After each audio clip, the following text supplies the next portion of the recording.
Hi hello friends, welcome back to our channel. ఈరోజు మన channel అని వచ్చేసి బ్లౌజ్ యొక్క బ్యాక్ ప్యాటర్న్ అనేది చాలా ఈజీ ప్రొసీజర్లోనే అసలు ఎలా కటింగ్ చేసుకోవాలి అనేది ఈరోజు ఈ వీడియోలో నేను మీతో షేర్ చేసుకోవాలనుకుంటున్నానండి. మీరు ఫస్ట్ టైం మన ఛానల్ విజిట్ చేసినట్టయితే ప్లీజ్ మన యొక్క ఛానల్ అయితే సబ్స్క్రైబ్ చేసుకోండి.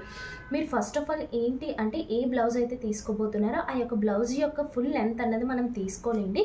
సో తీసుకున్న తర్వాత మీరు ఒక చుట్టూరు కూడా ఒక బాక్స్ లాగా అయితే మాత్రం గీసుకోవాలన్నమాట. ఇక్కడ నేను చూసారు కదా, ఫుల్ లెంత్ వచ్చేసి 14 ఇంచెస్ అనమాట. నేను ఇక్కడ నుంచి ఇక్కడికి 14 ఇంచెస్ దగ్గరికి అయితే నీట్గా అనేది ఒక మార్కింగ్ అయితే చేసుకున్నాను. చేసుకున్న తర్వాత ఏదైతే ఇక్కడ ఉంటుందో అంటే నెక్కి మనం ఏ విధంగా తీసుకోవాలి, దానికి ఫార్ములా వచ్చేసి చెస్ట్ డివైడెడ్ బై 12 అనేది దీని యొక్క ఫార్ములా. ఇక్కడ నా చెస్ట్ వచ్చేసి 40 ఇంచెస్ అనేది చెస్ట్, దానికి డివైడెడ్ బై 12 చేస్తే నాకు 3.3 అయితే వచ్చిందనమాట. సో నేను ఇక్కడ స్టార్టింగ్ నుంచి నేను ఇక్కడ 3.3 దగ్గరికి అయితే మాత్రం నీట్గా అయితే మాత్రం మార్కింగ్ అయితే చేసుకున్నాను. ఫార్ములా అయితే బాగా గుర్తుపెట్టుకోండి. నెక్కి చెస్ట్ డివైడెడ్ బై 12 అనేది దీని యొక్క నెక్ యొక్క ఫార్ములా.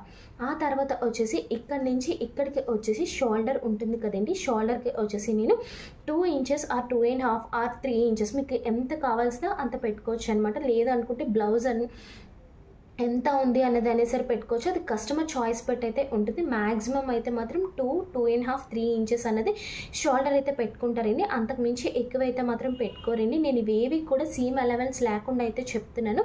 సీమ్ అలవెన్స్ అనేది నేను మొత్తం ప్యాటర్న్ మొత్తం ప్రిపేర్ చేసిన తర్వాత లాస్ట్లో అనేది సీమ్ అలవెన్స్ అనేది యాడ్ చేస్తాను. సీమ్ అలవెన్స్ అంటే ఖర్చులు అనమాట. ఖర్చులు లేకుండా అయితే చెప్తున్నాను ఈ యొక్క బ్లౌజ్ ప్యాటర్న్. ఆ తర్వాత వచ్చేసి ఆర్మ్ హోల్ డెప్త్ అయితే మనం చూసుకోవాలి. ఆర్మ్ హోల్ డెప్త్కి వచ్చేసి ఫార్ములా వచ్చేసి chest divided by 8 plus 1 inch అనేది దీని యొక్క ఫార్ములా.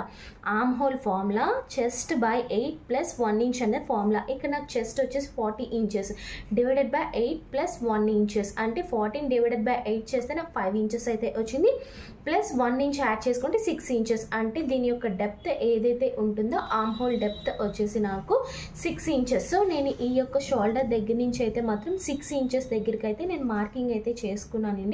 చేసుకున్న తర్వాత ఇక్కడ ఏదైతే రౌండ్ అప్ ఉంటుందో ఇది నేను 1 ఇంచే మాత్రమే నేను చేసుకున్నాను అనమాట. కొంతమంది ఏంటంటే 30+ ఉన్న వాళ్ళకి 1.5, 30 కన్నా బిలో ఉన్న వాళ్ళకి 1.5 అలా పెట్టుకుంటారు. బట్ ఏంటి అంటే నేనైతే మాత్రం కరెక్ట్గా అయితే ఎటువంటి ఉగ్గులు కానీ ఎటువంటివి ఏవి కూడా రాకుండా ఉండాలి అంటే ఇక్కడ 1 ఇంచ్ కానీ తీసుకుంటే బ్యాక్లో కానీ ఫ్రంట్లో కానీ మీకు ఎటువంటి ఉగ్గులు కానీ ఏమి కూడా రాకుండా చాలా పర్ఫెక్ట్గా అయితే వస్తుంది. ఒకసారి ఈ విధంగా అయితే మీరు ట్రై చేసి చూడండి, మీకే రిజల్ట్ చాలా బాగా అయితే మాత్రం కనిపిస్తుంది.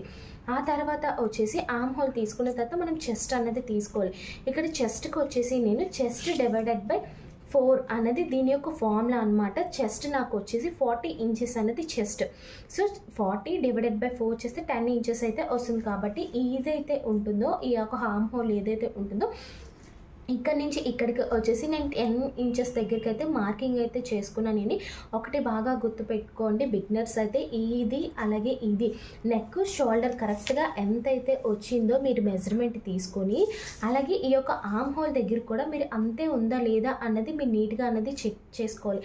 ఒకవేళ కరెక్ట్గా తీసుకొని ఒకవేళ ఇక్కడ కానీ మీరు ఒక 1/2 ఇంచ్ కానీ 6 ఇంచ్ కానీ ఏదైనా మిస్టేక్ అయితే మీరు అంటే కొత్త వాళ్ళు ఏంటంటే మీరు చేసేటప్పుడు మిస్టేక్స్ చేస్తారనమాట. అంటే ఈ యొక్క లైన్ అటుపక్క జరగచ్చు ఇటుపక్క జరగచ్చు, అటు కానీ ఇటు కానీ జరిగినప్పుడు ఏమవుతుందంటే మీకు ఆర్మ్ హోల్ దగ్గర తేడా వచ్చేస్తుంది, బ్లౌజ్ పాడైపోయే ఛాన్సెస్ అయితే ఉంటాయి. కాబట్టి ఏదైతే నెక్ షోల్డర్ రెండు ఎంత ఉందో కరెక్ట్గా మెజర్మెంట్ తీసుకొని ఇక్కడ కరెక్ట్గా అంత ఉందా లేదా అన్నది మీ యొక్క టేప్తోనైతే మాత్రం మీరు చక్కగా అన్నది మెజర్మెంట్ చేసుకోవడం వల్ల ఏమవుతుందంటే మీ యొక్క ఈ యొక్క లైన్ ఏదైతే ఉంటుందో ఈ యొక్క లైన్ అనేది మీకు చాలా కరెక్ట్గా అయితే వస్తుంది. ఇలా కరెక్ట్గా వచ్చినప్పుడు మీకు ఏమవుతుందంటే ఎటువంటి మిస్టేక్స్ రాకుండా ఉంటే ప్యాటర్న్ అన్నది కూడా చాలా పర్ఫెక్ట్గా అయితే వస్తుంది.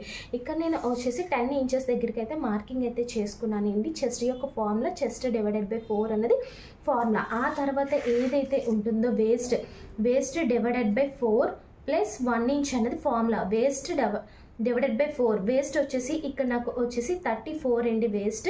వేస్ట్ డివైడెడ్ బై 4 చేసినప్పుడు ఏంటంటే 8.5 అయితే వచ్చింది. దీనికి 1 ఇంచ్ అన్నది యాడ్ చేశాను. 1 ఇంచ్ దేనికి అంటే డాట్స్ అనమాట. బ్యాక్ సైడ్ మనం డాట్స్ వేస్తాం కదా, ఆ యొక్క డాట్స్ గురించి అని చెప్పేసి నేను 1 ఇంచ్ అయితే మాత్రం యాడ్ చేసుకున్నాను. టోటల్ వచ్చేసి 9.5.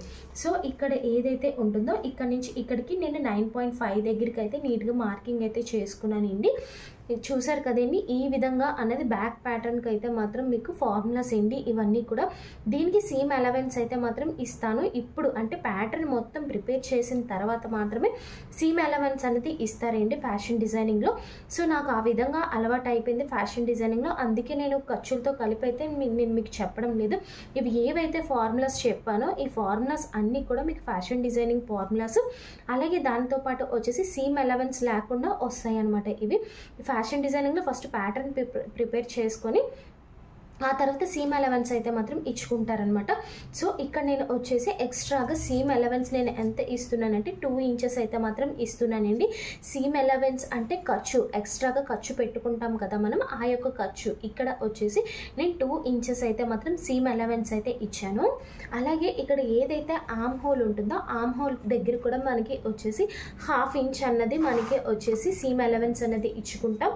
అలాగే ఏదైతే పైన ఉంటుందో ఈ యొక్క పైన ఇచ్చేసి 1/4 ఇంచ్ అన్నది మనం సీమ్ అలవెన్స్ అయితే ఇచ్చుకుంటాం. అలాగే ఇక్కడ కూడా 1/4 ఇంచే ఇచ్చుకుంటాం, ఇక్కడ కూడా 1/4 ఇంచే మాత్రమే ఇచ్చుకుంటాం. ఒకటి బాగా గుర్తుపెట్టుకోండి, ఇది మొత్తం వచ్చేసి టోటల్ 6 ఇంచెస్ వస్తుంది కదా, 6 ఇంచెస్కి మనం సెంటర్లోకి అన్నది పెట్టుకోవాలి. ఇక్కడ 6 ఇంచెస్లోకి ఇలా సెంటర్లోకి మనం పెట్టుకుని 3 ఇంచెస్ వస్తుంది కాబట్టి 3 ఇంచెస్ దగ్గర మార్కింగ్ చేసుకోవాలి.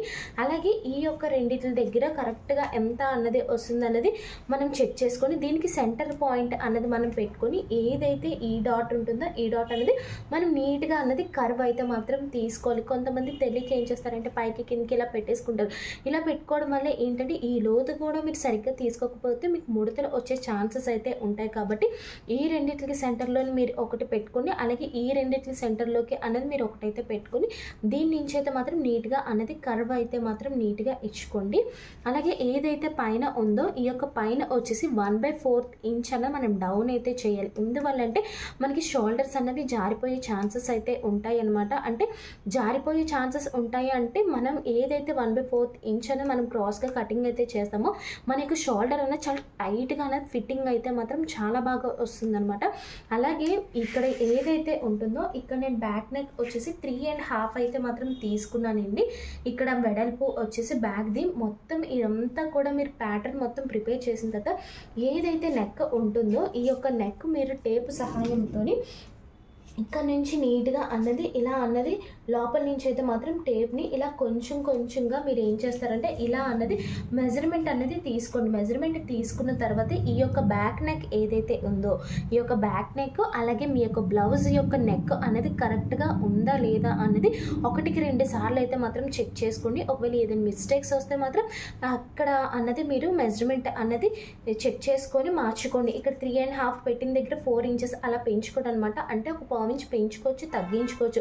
కానీ ఏదైతే ఆది బ్లౌజ్ ఇచ్చారో ఆ యొక్క ఆది బ్లౌజ్ ఈ యొక్క ప్యాటర్న్ ఈ యొక్క మెజర్మెంట్స్ కరెక్ట్గా అయితే మాత్రం మ్యాచ్ అవ్వాలండి. ఇవైతే మాత్రం ఫార్ములాస్ అండి. ఇవైతే మాత్రం ఫ్యాషన్ డిజైనింగ్లో ప్రతి ఒక్కరు కూడా ఇవే ఫాలో అయ్యైతే మాత్రం చేస్తారు. ఇవైతే మాత్రం మీకు ఏ యూట్యూబ్లో కూడా ఎక్కడ కూడా చెప్పరు ఈ యొక్క ఫార్ములాస్. నేను మీకు వీలైనంత వరకు నేను నా యొక్క సబ్జెక్టు అంతా కూడా మీకు చెప్పడానికి అయితే ట్రై చేస్తాను. బట్ ఏంటి అంటే మీరు ఒకటి బాగా గుర్తుపెట్టుకొని మీరు నన్ను ఎంత బాగా సపోర్ట్ చేస్తే నేను కూడా మీకు అంత మంచిగా వీడియోస్ అయితే చేస్తాను.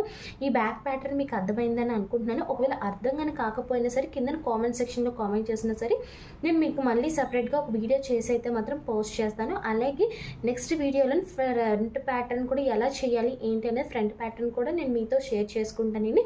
మీకు ఎటువంటి డౌట్స్ ఉన్నా సరే ఏమైనా సరే తప్పకుండా కామెంట్ సెక్షన్లో అయితే కామెంట్ చేయండి. మీరు ఫస్ట్ టైం మన ఛానల్ విజిట్ చేస్తే ప్లీజ్ మన ఛానల్ అయితే సబ్స్క్రైబ్ చేసుకోండి. Thanks for watching friends. Bye.